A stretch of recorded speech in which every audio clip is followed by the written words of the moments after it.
Alright, so I put the battle droid away for a little while, but I pulled him out again. And I had a few little spots to just tidy up, sand it all smooth. So the battle droid he's actually ready to go. I could start airbrushing him tonight, right away if I wanted to.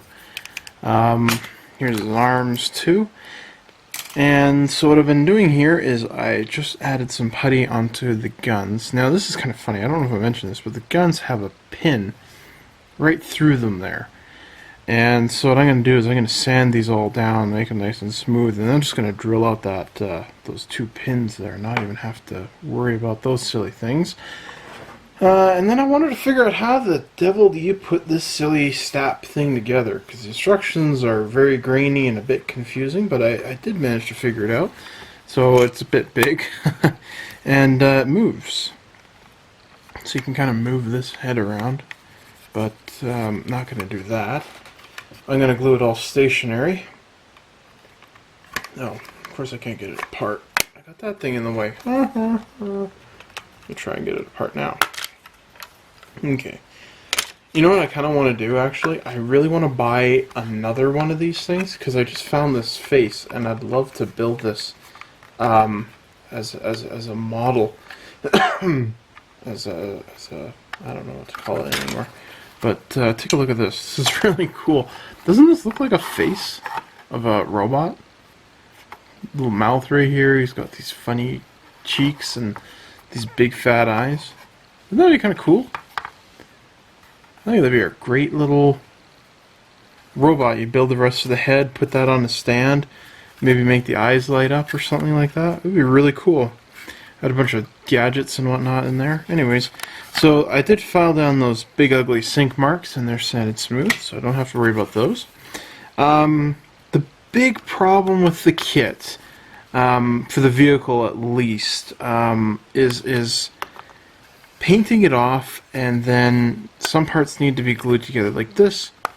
I'm going to glue all this, like, this is a good example right here. So I could glue all this together, right? But then I can't get these pieces inside here, because then how do you sand it all smooth? Well, I could just tape up the areas, and it's a lot of work though, you know? It's much easier just to put all the pieces together and then assemble it. So I'm gonna have to figure out something for this. I'm not sure.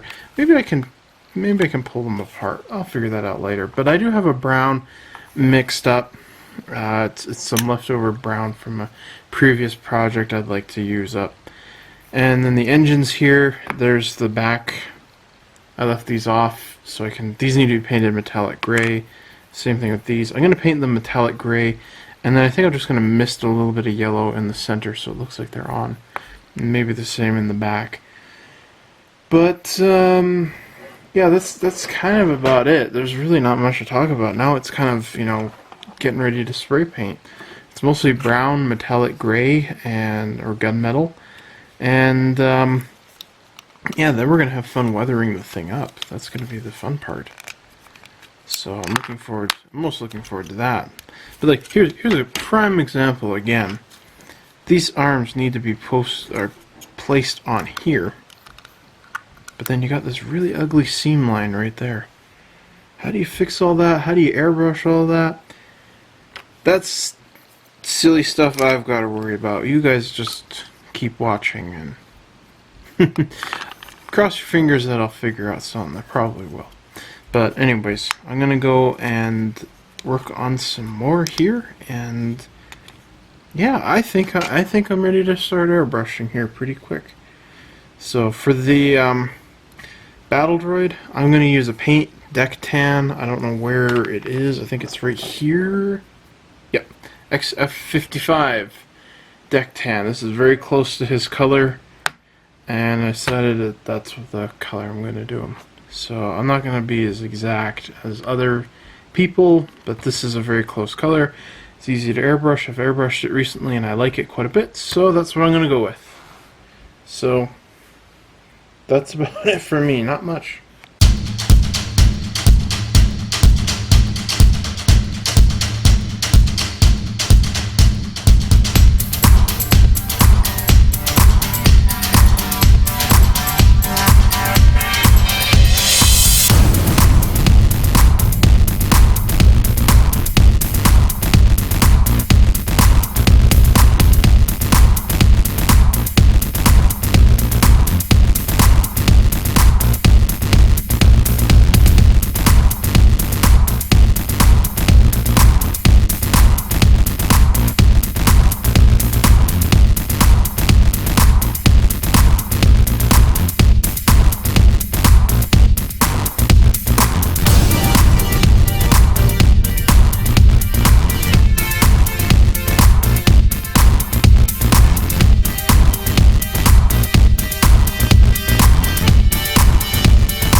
Alright, so sorry for not filming a lot of the painting process on this guy, but what ended up happening here was it just became way too hard for me to see properly what I was doing because the color of the plastic is this light gray, and when this stuff goes on it's quite bright, and so I didn't exactly know what I was doing, so I eventually just shut it off and went and did it all on my own. So my apologies to those of you who were expecting to see a bit more. It was just really hard for me to do.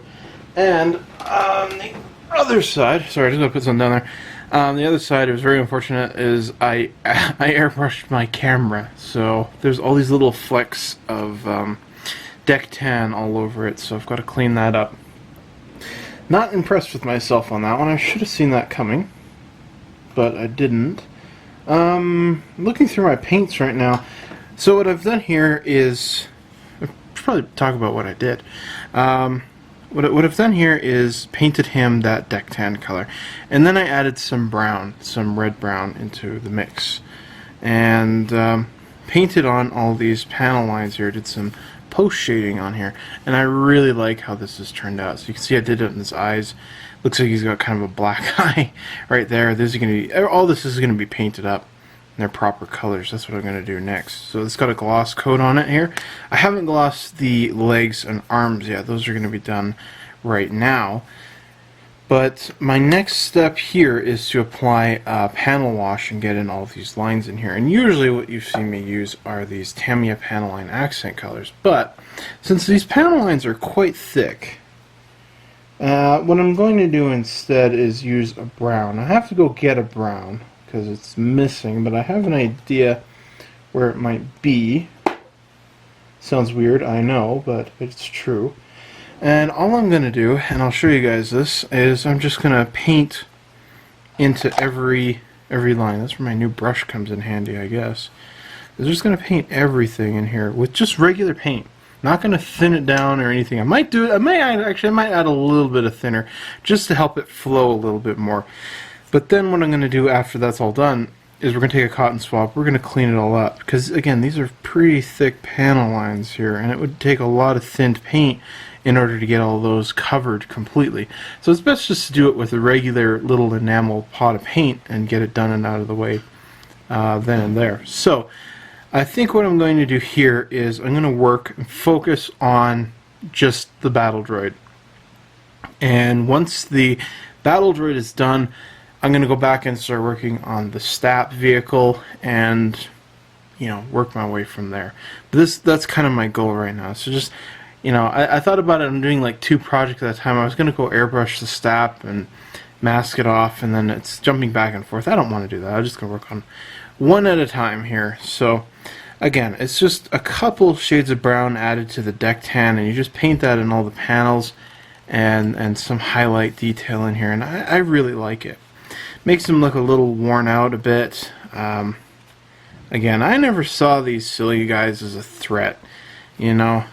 I always thought one EMP in the middle of them and they'd all just fall down, or even a good wind gust or just blow them over. And yeah, they're supposed to be very scary opponents.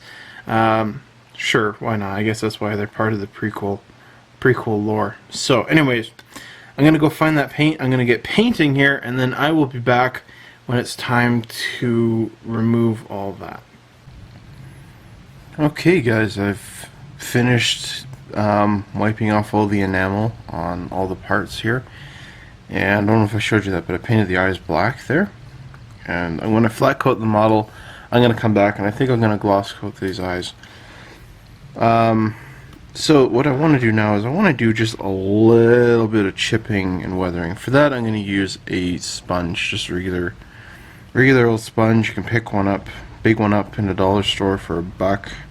It'll last you quite a few years.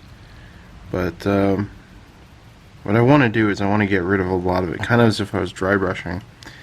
And just very, very lightly put these chips in there. So focusing a lot on edges, places where they'd be nicked up a bit more than, you know, other places. So That looks quite good. I hope my camera's picking up on this, so I apologize if it's not. I can never tell with this thing. Sometimes it does, and sometimes it just doesn't care. It's very inconsiderate. Yeah, look at that. We'll go a little bit up on here.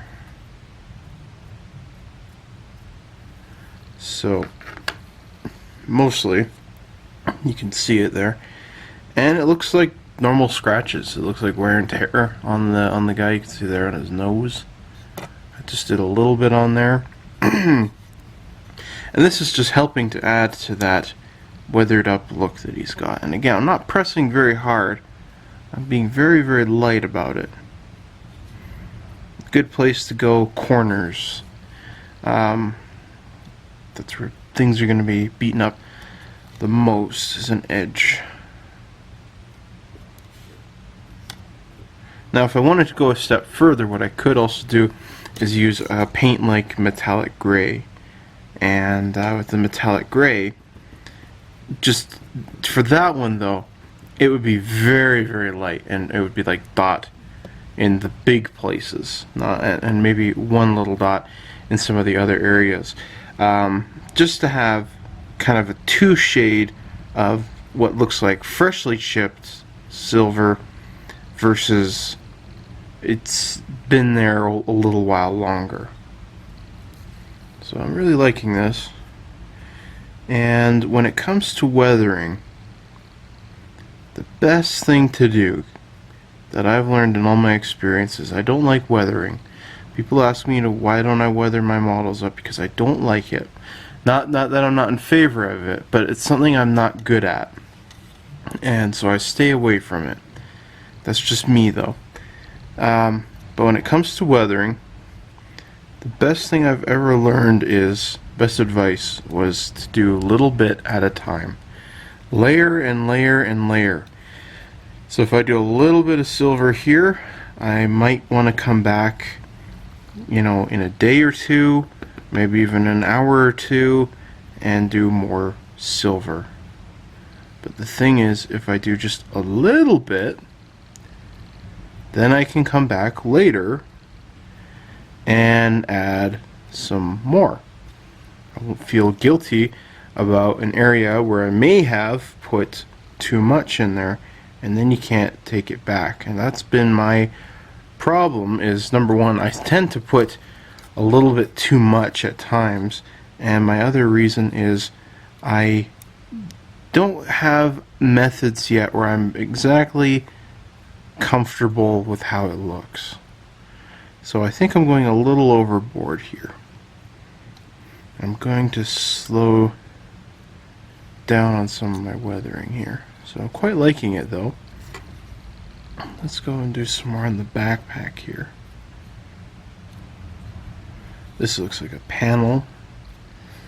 Maybe they opened that up a few times. Add a little bit more onto this one side here. So here we've got these nice corners. Let's go ahead and do that. And what's nice about a sponge is when you're done with it, you just throw it away. But if you want, you can make it even smaller, little areas, and you're laughing. So there we go.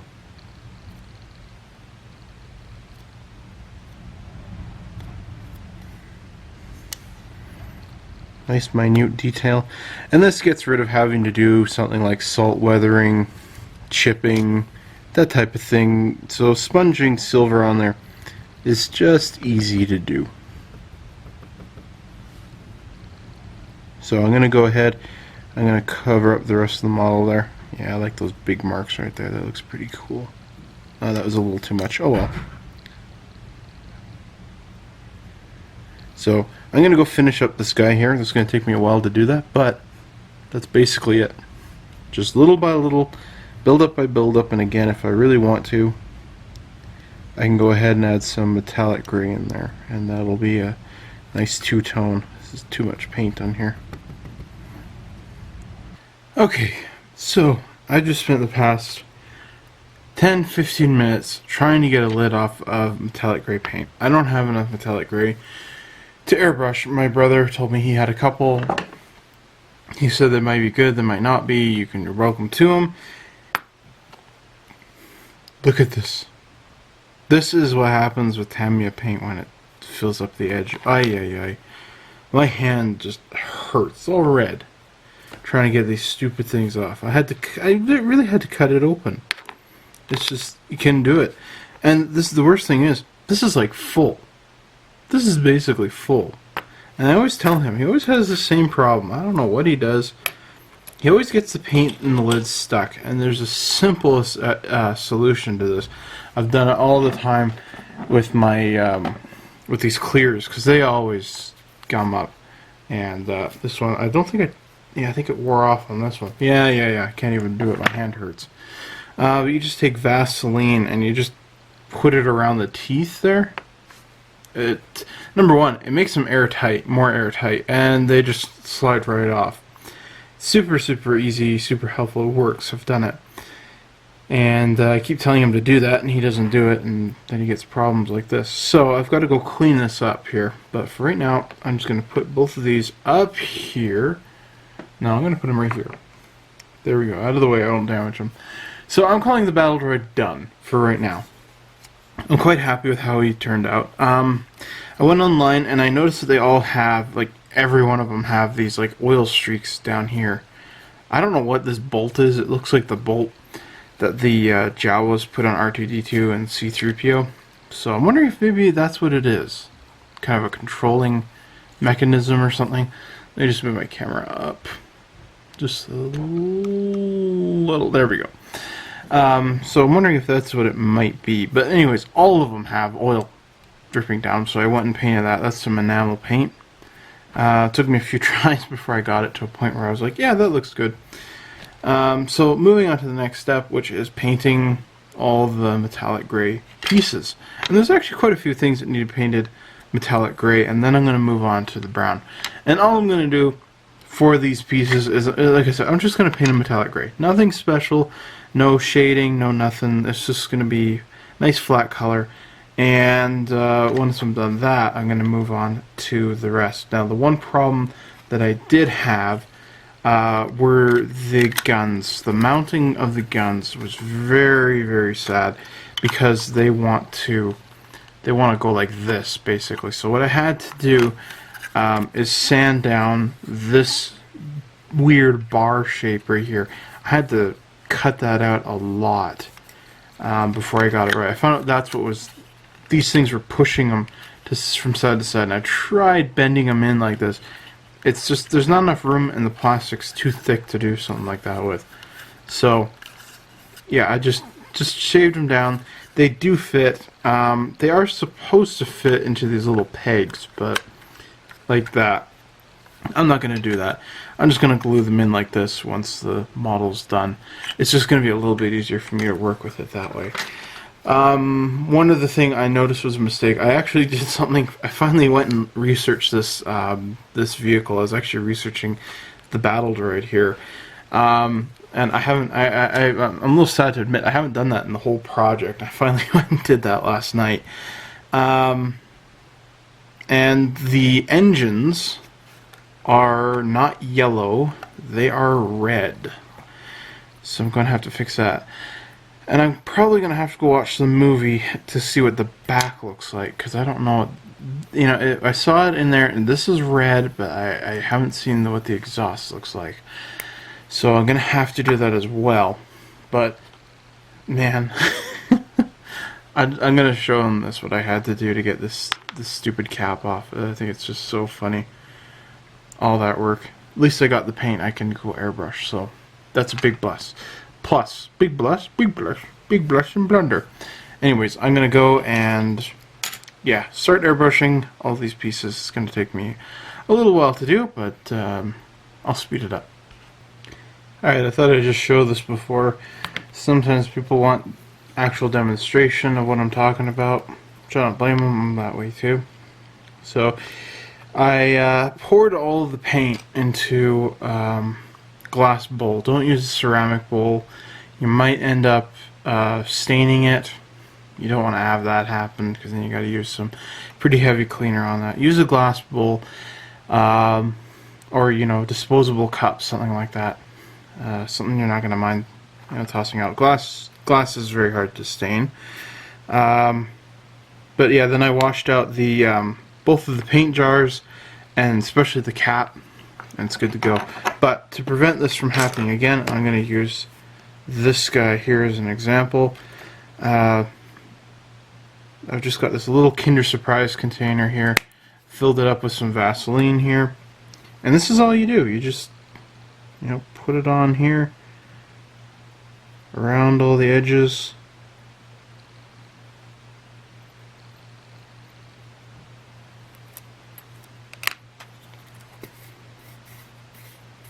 Tighten it, untighten it, and there you go. I can see there's quite a bit of Vaseline underneath there.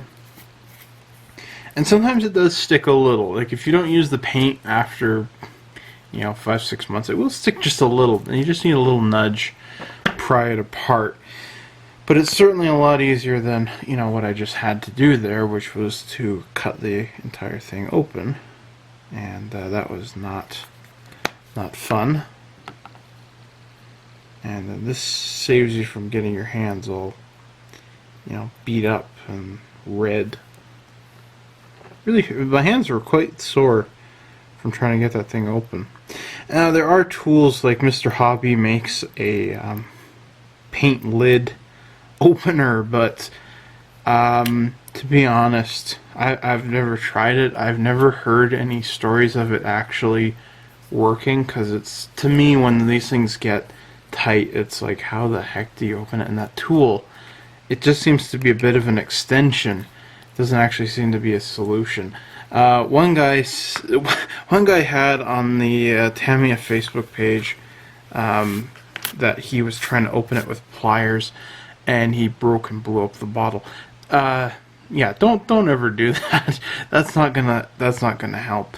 What I really wish that they would do, though, is Mr. Hobby also makes these lids, and they kind of bow up and they make a little handle. Really wish that like Tamiya would catch on and you know, do that as well, because that would be the best solution out of all of them. Because then you have a grip on top. But as far as the paint goes, it's good. It just needs to be stirred up a little bit more, but it's actually really good paint still. So I'm ready. I can airbrush. Exciting, hey? Let's get going there.